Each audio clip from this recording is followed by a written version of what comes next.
Majority బాగానే ఉంది, కానీ అక్కడక్కడ కొంచెం సమస్యలు ఉన్నాయి. ఆ సమస్యల్ని మేము ఒక కమిటీ చూసుకుంటుంది. ఆ కమిటీ కూడా నిర్ణయించుకోలేకపోతే ఎట్టి పరిస్థితుల్లో కూడా మీ ఆత్మగౌరవాన్ని తాకట్టు పెట్టే పని అయితే నేను చేయను.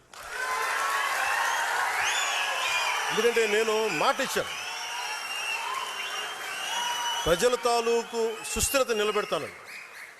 కానీ మీరు ఇబ్బంది పడి, మీ ఆత్మగౌరవానికి మీరు ఇబ్బంది పడి, గౌరవం లేని చోట మీరు ఇబ్బంది పడకుండా చూసే బాధ్యత నాది.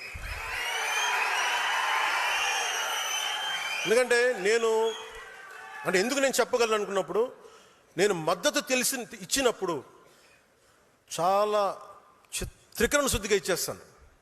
I expect the same.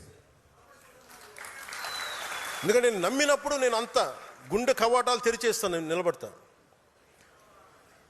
మీరు కూడా అలాగే ఉంటారు. కానీ మీరు ఇబ్బంది పడుతున్నప్పుడు ఆ బాధ నాకు తెలియదు అనుకోకండి, తెలుసు. కానీ నేనేంటంటే దాన్ని ఎంత సరిదిద్దుతాం, నిలబడుతుంది.